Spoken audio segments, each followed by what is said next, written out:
Thanks, Professor Hu, for the nice introduction on Asiagraphics as well as the AG webinar. So this evening, we will have two talks and are honored to have two speakers, Professor Wenping Wang from Texas A&M University, USA, and Professor Nobuyuki Amatoni from the University of Tokyo, Japan, in our first session of the AG webinar. So we will start from the first one. So Wenping Wang, I believe most of you or everyone knows Wenping quite well.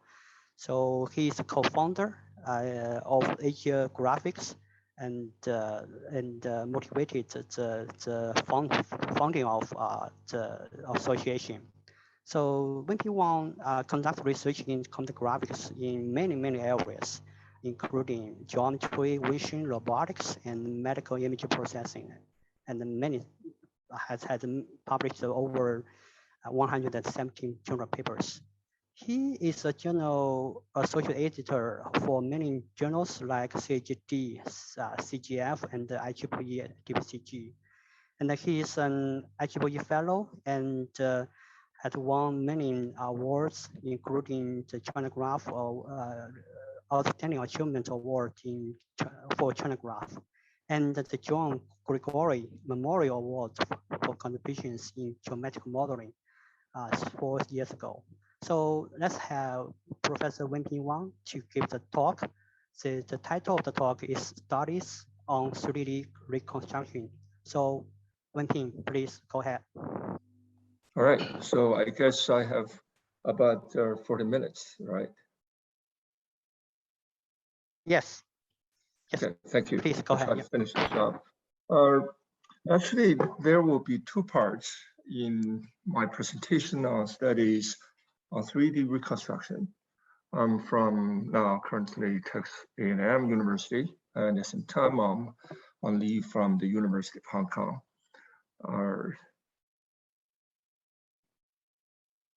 Let me see how to move.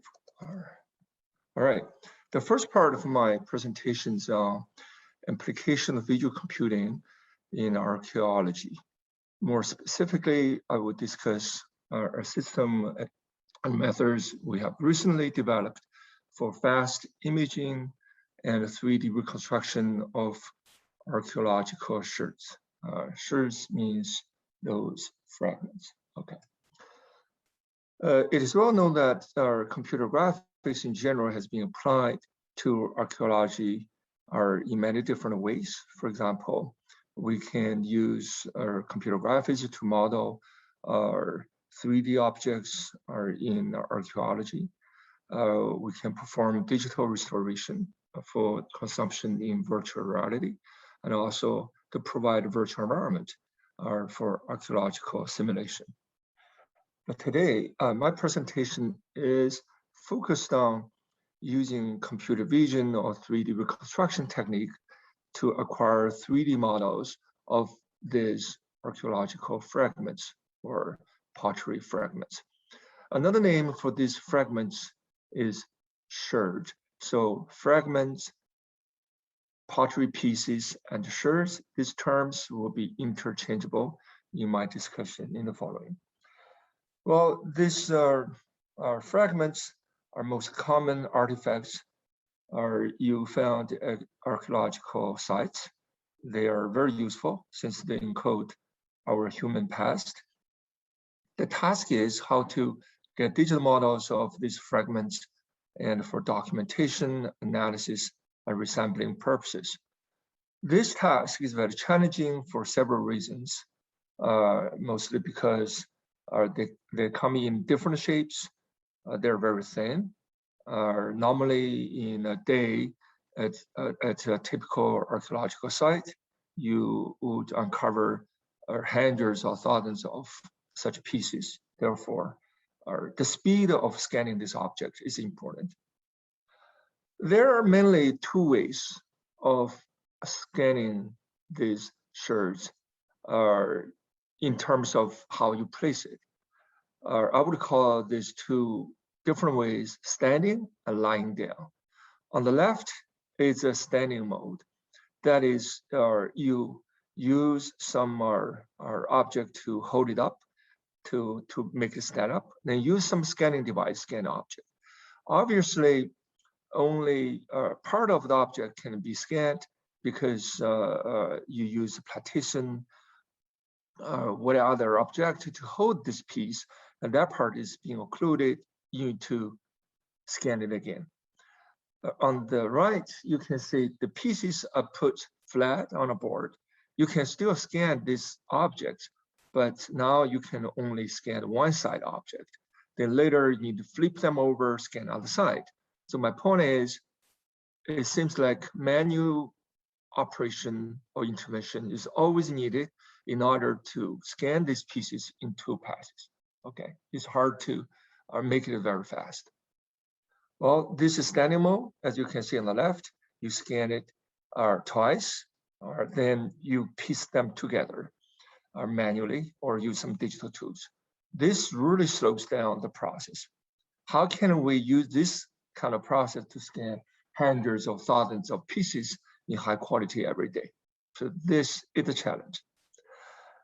In the lying down mode, as mentioned before, you scan the front side, you flip them over, you scan the back sides, and with these partial 3D models, there's still a task to piece them, to put them together. We call it registration to get a complete model. But in this mode, there is a potential advantage of being able to scan multiple pieces in one go. So you can put on board, say in this case, 7 pieces. Okay, you could put in more. Well, here is a photo of the actual fragments excavated in Armenia this summer by one of our collaborators in this work. As you can see that so many pieces are found every day and how we can process them.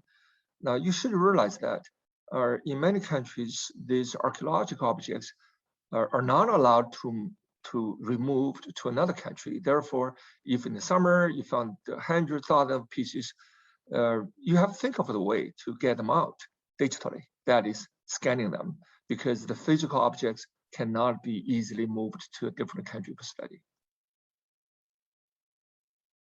All right, here are some related works. In this work, I think the paper appeared in Talk several years ago, and people proposed a laser scanner setup to scan such objects one by one. They are dealing with a similar object, not really pottery or fragments, rather a fresco. That's kind of like a wall painting fragments. The difference is pottery fragments don't have to be very flat. They can be curved surfaces, but fresco fragments are always flat and have constant thickness. The throughput is not very good. It's only like less than 100 fragments can be scanned every day. There is another system proposed a couple of years ago with even a lower throughput. They can scan 40 pieces every day. These objects are more general, but our manual intervention can be expensive. Okay, now, I said that there are typically 2 ways of holding the objects, standing up or lying down, but people always are creative in this kind of situation. In this particular work, and the system is proposed that this object can be held in this way, using some pinches, or you can hand them around or hold them up. Yes, the system now allows the scanning in one batch, multiple pieces, but the manual operation involved in removing and putting the objects in place can be more expensive. Again, the throughput is less than 100 per day. There's yet one more related work coming from the group in Princeton. They developed such a hardware setup with a board that put multiple fragments on board so they can scan it in multiple pieces in a batch mode. Potentially can be slow, but so far this system achieves only 22 segments per day, mainly because they have only one camera the camera need to be moving around, the path planning of the process can be very time consuming. Another problem I will mention later is when you have multiple pieces scanned together, front side, back side, so later you need to figure out which front piece should match which back side in order to find these individual objects. And that was an outstanding problem, as in this paper are stated. Let me check my time. All right, now I'll come to the presentation of our own system. We have achieved we have developed a system that achieved a very high throughput, over 1,000 pieces per day. That is all within 8 hours. And our system is not only able to scan these pieces very quickly. We'll also present a 3D reconstruction pipeline to turn these scanned images into complete 3D models, as you can see on these slides. The accuracy we can achieve is about 0.14 millimeters, and easy to use the interface, and it can be deployed in actual excavation sites. As a matter of fact, this past summer, our system has been deployed already in Mauritania, and it achieved all these benchmarks. All right, this is an overview. Our system has two parts. First is a device that can quickly acquire images of all these sherds, and another system, which is the software pipeline that is responsible for converting the scanned images into 3D models. Now, look at the first part. This is the hardware setup for image acquisition. There are several pieces you can pay attention. I'm not sure you can see the mouse.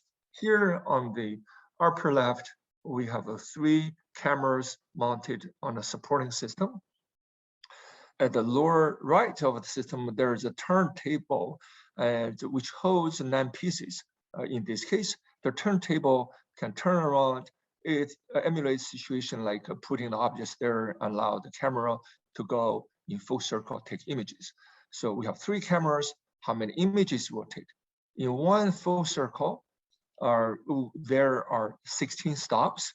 So therefore, the total number of images we use is 3 times 16, 48 images for one side, the front side. And then later, these pieces will flip back over, and there is another go to complete the scanning process. Now, this is the basic idea. Okay. All right, next. Once we got the images, what about 3D reconstruction? From left, as you can see that, suppose we have scanned the front sides of the 9 pieces and back sides. Now, first, we perform image segmentation, and then using the mask, we can get a partial reconstruction of the front side and back side. They're partial because the other side is always occluded. And the next task is to match all these 9 front sides with their correct counterparts. So which other backside should match? Okay, as you can see that they look different. We need to find out.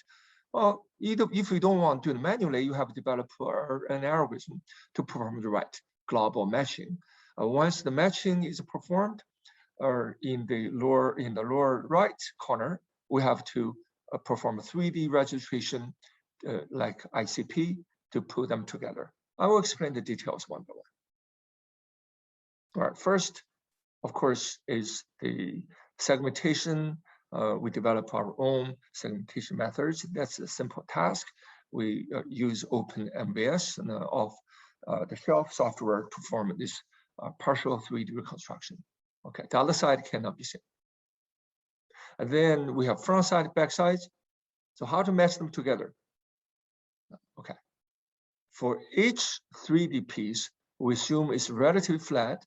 We can get a 2D contour. Using these 2D contours, we identify which pairs should be matched together. As you can see here, so now P0 should be matched with Q1, and P1 should be matched with Q0, and so on and so forth. So we don't want to match the wrong pairs. And therefore, if we have a correct, okay, so how to match them? That's an interesting problem. So now reduce matching problem to the problem matching two objects, but each one is a 2D closed shape represented by polygon.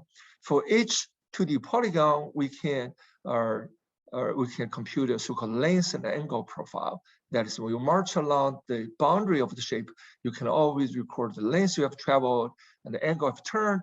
This profile showed on the left lower corner. If two profiles can be matched together, then the corresponding two pieces should belong to the same object. Otherwise, they should belong to different objects. Okay, the idea is very simple. It is very effective. Once we have the correct pairs matched together, front side, back side, we need to consider the registration problem. The registration problem here is particularly challenging because the front side, back side, the large part of that are not common. When you look at the front side, you don't see back side. But we have to have some common area in order to perform this SICP registration. What is a common area? The common region is just the thin strip along the boundary, as you can see. Okay. Now, on the boundary, you have the red part, the blue part. These parts, points should be extracted and used for reliable registration to get a complete 3D shape. Now, the data set. Let me look at the time. Okay. In order to validate the quality, especially the accuracy of our approach, we have tried to get a data set for validation purposes. For validation purposes, we used 5 completed pots. And as shown on the right, yeah, there are only 4 because we forgot to take a picture of one of them before breaking all these pots. All these 5 pots were broken into pieces, and each piece is scanned with a high accuracy professional grade scanner with a much higher accuracy, 0.04 millimeter. The scanning process is very long. It takes several days, as shown here. And all these 123 fragments are scanned at the ground truth. Therefore, if we later perform a fast image reconstruction, we'll always compare with the accuracy in the data set and see how accurate our fast system is against this ground truth, Okay. Now I'll show a video about 40 seconds. You can appreciate how the system works. By the way, I should mention that our special design allows online real-time preview of the reconstruction quality. If anything goes wrong, we don't have to wait for a long time. We can repeat the process right away because our reconstruction process is very fast, allows this interactive operation.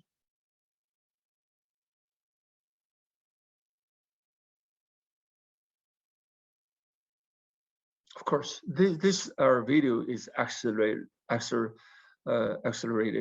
by 6 times. All right. Our system already achieved the throughput. Throughput meaning how many pieces you can scan in one day, about 1,000. But later we found even more effective ideas to make this faster. That is, we can use this very simple idea. We can use 2 boards. While the first board is being scanned, we can use the second spirit board to put the second batch of objects there, and without letting the system waiting for the human operation. Okay, so this will save some more time to increase the throughput to over 1,200 pieces per day. All right, this is the actual situation of deploying our system in Armenia. Our people were working here, finding 100,000 pieces every day, put in big boxes, and so on and so forth. Okay, this has been tested, so we achieved this performance. Some more details about the system performance. We performed the throughput test, the accuracy test. Then there is one thing I want to mention. The state of art of our MVS reconstruction is about 1:200. And we use a similar setting with more optimized setup. we achieved a similar accuracy. Is 1/400. I will not say this is too much, but I want to point out the accuracy achieved by our system is around or slightly better than the state-of-art accuracy if you use our MVS, open MVS. And the limitation now is the pixel size. Okay, so you can never be more accurate than the size of a pixel. All right, here are, I hope you can see animation, the video on the screen. Ligang, can you see this, our video on screen? Yes, I can see the Yeah, video. these are the reconstructed pieces without texture and with texture. So they are not really flat pieces that can be very challenging. They can all be handled by our system. These are reconstruction models. All right, there are some detailed comparison and ablation study. I will not spend too much time here. I want to mention several things. The first question is, okay, we use three cameras, but why not more? Why not fewer? Yes, we tried different numbers of cameras, use one. As you can see on the left, C1, this is the angle. 2 cameras, 3 cameras, use combinations of their numbers and positions. And in the end, we found that, well, three cameras use 3 cameras using 3 cameras does bring in the benefits of better accuracy, and we can afford it. Each camera cost several hundred US. The whole system set up, including supporting system, a couple thousand US dollars. So it's not quite expensive compared with the other existing systems. And another question is how many images we should take. Now in our current setup, we take 16. We have 16 stops in one circle. Times 3, we use 48 images. Taking more images would mean slower time, potentially more accurate. But our ablation study shows that the 16 images will be good enough. And more images will not bring significantly more benefit. Okay, the scanning batch size can be different. It can be as many as 18, it can be 4, depending on the size and the needs. A system works all right. There are some potential applications. There could be research direction. That is, if we have all these pieces scanned in 3D models, but how to put them together. If we know they belong to the same pot, then putting them together is a combinatorial problem. The geometric quality shown on the right is not great. This can be a very useful future research problem. And also in our actual situation, we don't know whether all the pieces actually come from the same pot, how to classify them into different pots, and still reconstructing the complete individual pots correctly. This would be more research at a higher level of geometrical modeling. Okay, limitations, clearly, when the pieces are very clean without any texture, and then the scanning accuracy, reconstruction accuracy can degrade. And this we can, well, so far we are not doing anything. We rely on original weak texture. There are some possible solutions in the literature. Okay, this is the end of my first part. I will not spend time to go through conclusions. For the sake of time, I'll quickly move to the second part of my presentation. It's also 3D reconstruction of surfaces, but of a very different flavor. It's not about application. The main idea of the second part of research is how to use neural volume rendering, a very popular and up-to-date research technique, a very hot one, for clearly our surface reconstruction. I will share with you a story in the next few pages. All right, so at the present, the implicit neural representation is very research active. It is a very hot research topic. It can be used for image compression. It can be used to represent 3D models. Neural rendering is now widely used for normal view synthesis. I think, do I have? Yes. Here is a typical pipeline for 3D representation from learned from 2D images.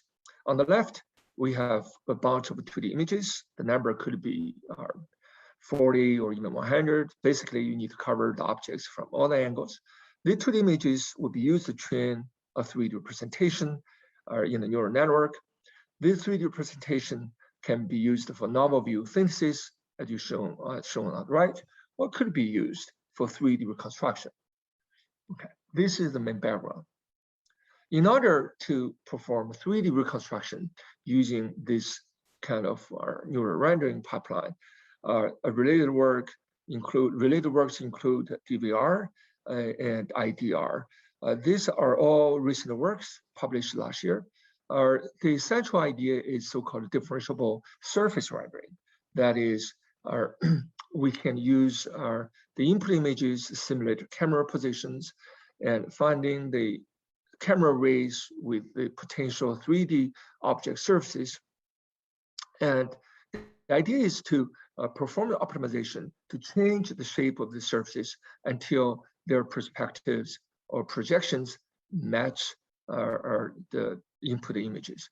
So in this process, you should notice that there's always only one single intersection between ray and the surface. The optimization process is very local, critically depends on the intersection at this point. This kind of gradient vector is not very robust. So this kind of algorithm have difficulty dealing with our sudden change of depth value as shown on the right. For example, if there is a hole in the object, the real surface to be found is solid black or blue curve, but the camera cannot move far away because it performs a very local optimization process. It can get stuck to give incorrect reconstruction. All right, another related work we want to borrow idea from is called NERF on neural rendering. This pipeline maybe is familiar to some of you. I will not have time to explain the detail to you, but I want to say that the idea is similar in the sense that it learns from 2D input images. It will get a 3D representation, but not a surface, but it can produce very high quality novel view synthesis as shown here. The representative work here is called NERF, N-E-R-F. And in the middle, you can see high quality novel view synthesis from various views. I don't think I have a video here. I don't have a video.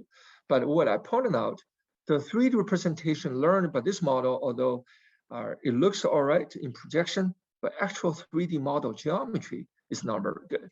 Look at the right. The 3D geometry is not really high quality as we are accustomed to. This method is really only for good normal view synthesis. Now, to recap their advantages, disadvantages. But anyway, for surface reconstruction purposes, you can see on the right in the video, there is a huge room for improvement of the quality of the reconstructed surfaces. All right, what is our idea, motivation? Our idea is, okay, if we use surface, we are interested in the surface representation, but we don't want to use surface rendering. But in NERF, we want to apply volume rendering to achieve our surface representation. That is, we want to combine the advantages of the two approaches to achieve high quality, more robust surface reconstruction in our new framework. Okay, our method will be called NEUS, N-E-U-S, is a neural network for surface reconstruction.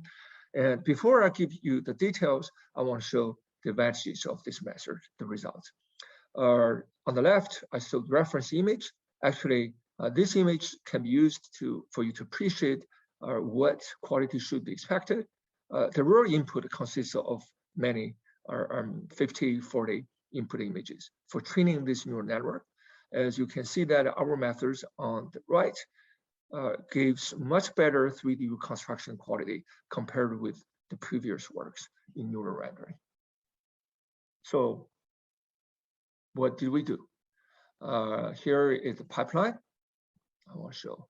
Okay, now the key idea is we want to explicitly represent a surface as a signed Dataset function in a volume rendering framework. In the past, there are no such combination. But if we do this in a straightforward way, for example, or if you see this red words, the words in red is called signed Dataset function here.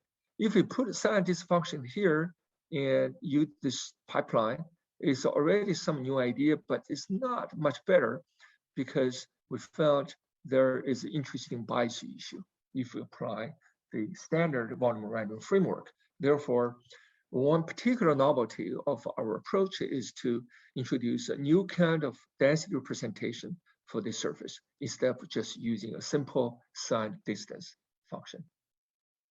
All right, and it's a little bit difficult to discuss the detail here because it's rather technical. I will give a high-level intuitive explanation. Please look at the figure on the right. It's a very simple illustration. There is a surface, there is level set. T star means location of the surface. And at that position, the signed distance value should be 0. So around the signed distance value, we should build up a density function. This density function is our rho. I think that's a sigma. And then anyway, this red bell shape is a density function associated with the signed distance function.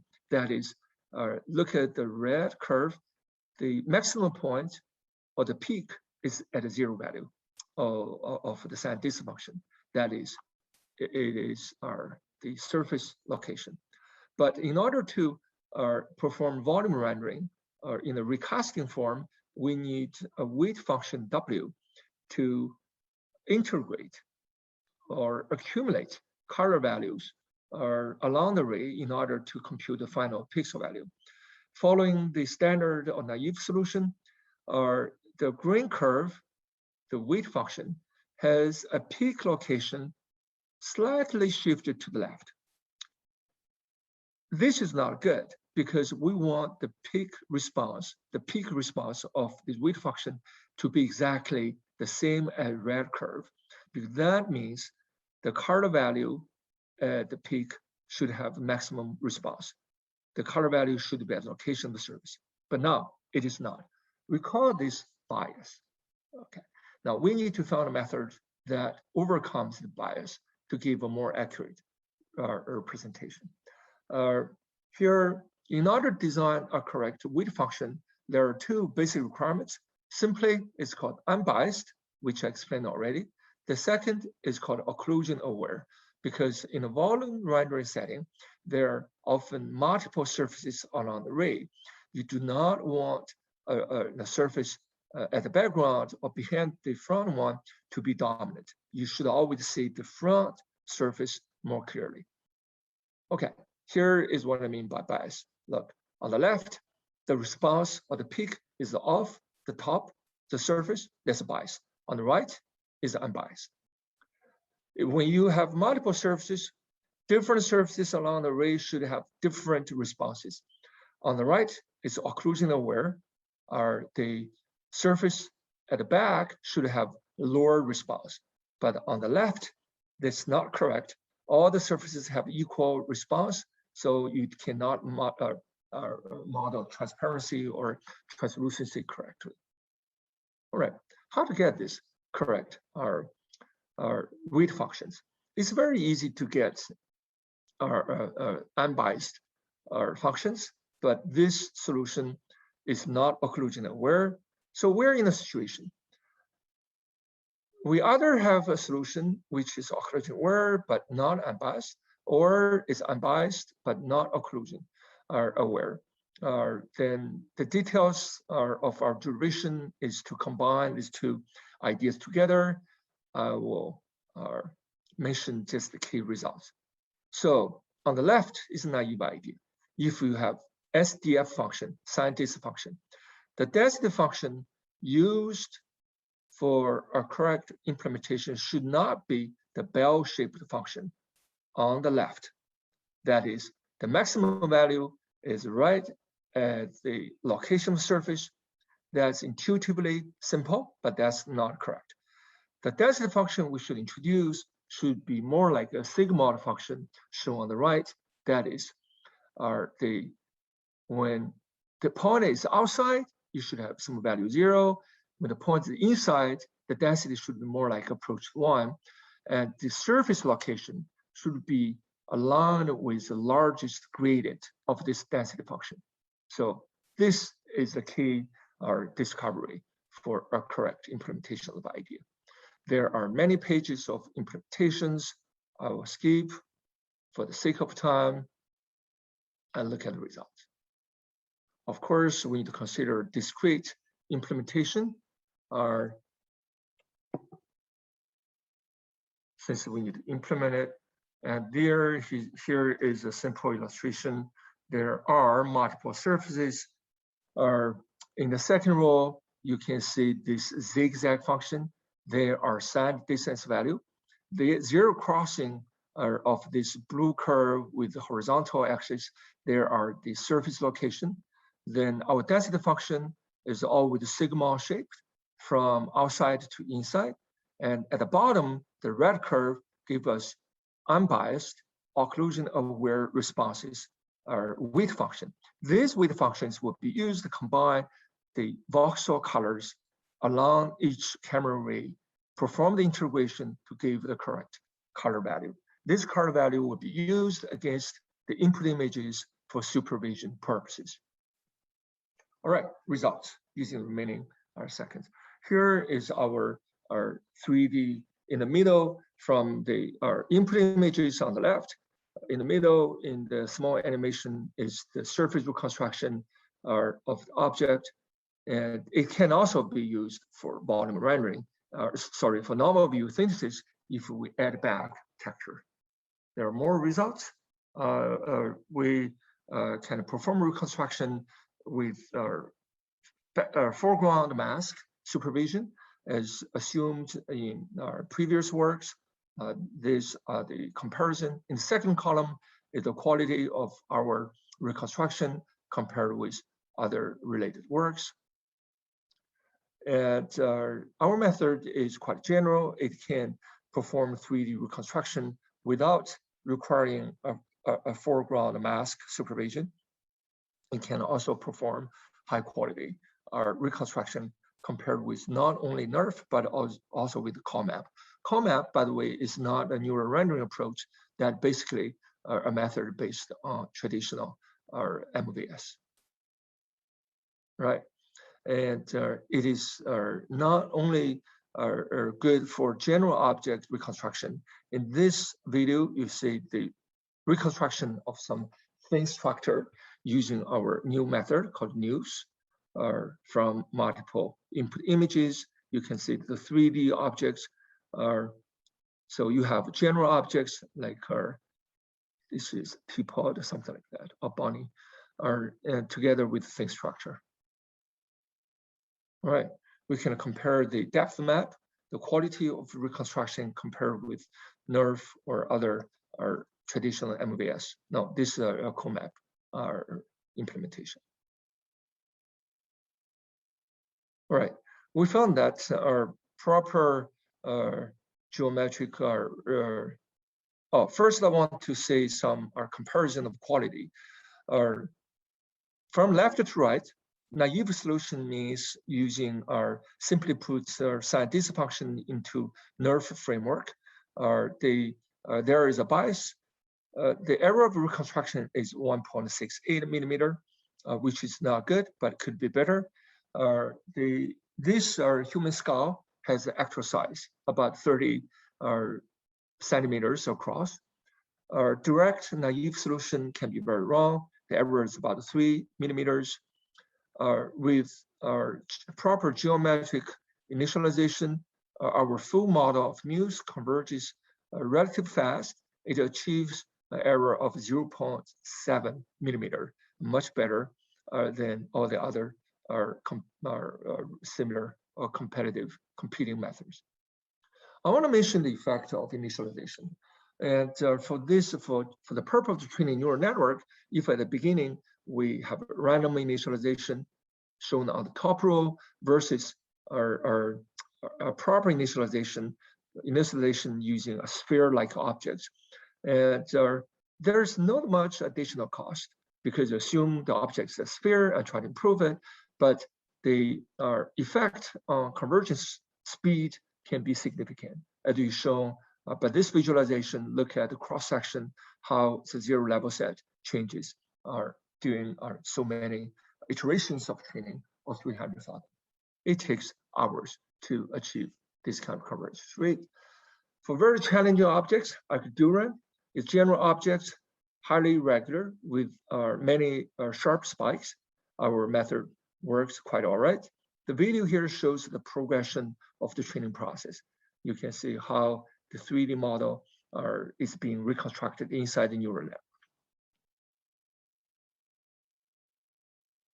And more results is a DTU dataset. Now, all these reconstruction are based on real photos, but all the input photos or images are posed or calibrated with camera parameters, and these camera parameters are provided together with the dataset. There is another dataset from blended MVS. As you can see that our method is able to show, I think you can see the video. Can you see the video now? Oh, it's not moving, but anyway. Okay, it can perform 3D reconstruction and also number view synthesis. Now, finally, some limitations when there are extremely weak texture, as shown in this example, the reconstruction results are not perfect. For example, on that piece of brick on the right, the surface is not reconstructed properly because lack of lighting and texture in this case. All right, finally, I want to conclude by thanking all my collaborators, my students and faculty members at the University of Hong Kong, collaborators from MPI, and particularly Professor Xin Li from Louisiana State University. This concludes my presentation. Thank you very much. Okay, thank you, Wenping, for a nice and exploring presentation. So I think we still have a few minutes for the questions. So the secretary of webinar is correcting some questions from YouTube as well as games. So you know, we have audience from YouTube as well as games. Games is a platform, online platform in China. So we have many audience here. Okay, so here's one from Humbo in YouTube. So the question is about the first part. What if the pieces move a bit during the scanning process? For example, due to the rotation of the rotating table. So will it work still? Oh no, we don't like them moving around because moving around, it's very hard for us to recalibrate the camera. To prevent it, we control the speed of the rotation. We use special material like silicone pads to provide more friction to make sure they don't move at all. And if there is a strict requirement, it doesn't allow multiple tries, then I would recommend use some sticky material, tape, stick them together. But that's not convenient. We tried different approaches. The answer is whatever means you use, and you should ensure that the pieces do not move. Otherwise, the system will not work. Okay. So good point, Hongba. Okay, so there's a second question from games. The audience asked, the question is about the second one, the nurse. So the nurse was proposed last year. Since then, there have been lots of works on this direction. So can nurse, so your work, can guarantee the correctness of the topology of the surface due to the occlusions of the geometry?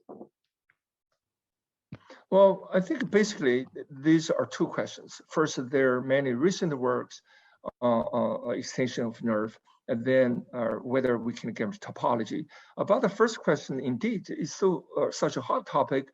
There are already hundreds of citations of nerve. You know, many people are working on it, but mostly on different directions. For example, make nerve generalizable, make it work for dynamic objects, large sense. But as far as we're concerned, that is surface reconstruction, using a nerve framework. Nerve means not only neural rendering, but a volumetric rendering. There is only one other concurrent independent work on exactly the same task, that is neural volume rendering for our surface reconstruction. That's called volume SDF. And it appeared about the same time of our work, and we haven't been able to perform a comparison, but just roughly compare the work, we think could achieve similar kind of quality. Our second question, whether we can guarantee anything? No, we don't have a theory. That is, it doesn't matter how challenging it is, we produce always our correct result. Why? Not only because this is the complicated pipeline, and this are essentially an optimization process, highly nonlinear, non-convex. So we don't guarantee anything, but from many of our experiments, we found that our system works extremely well, relatively, if you compare with other similar methods. So I would, I think that's a good point. Maybe we should increase the complexity of the objects we test in terms of structural complexity, and see to what degree it can still work and how it can fail. Okay. Okay, there's no other. So the third question is from me. So I remember that many years ago, maybe 10 or more than 10 years ago, there's a work in SIGGRAPH by Qixing Huang or Helmut Portman, who has done the similar work to assemble the pieces of some objects. So I know the inputs are different. So what's the other difference between your work and their works? I think these two works are very different. Portman's work and Peter Huang's work are more concerned about how to put the 3D piece together to form the single large objects. But we're concerned about how to get the digital model of each single piece. And there are basically two different stages of the same pipeline of application. Okay, so this is your field work, as you mentioned in your talk, right? So yeah, my talk is like how to get the digital model of a single piece. And sure, but they assume each piece is scanned already. They're concerned about how to solve geometric combinatorial problem to put them together to form the original large single object. Okay, they're related. Yeah, no, but at the technical level, they're different. Yeah. Okay, I see. Okay, thank you. So due to the time limit, I think we should stop here because there's another talk in the forum. Okay, thanks. All right, I'll quit. Thank you very much. Yeah.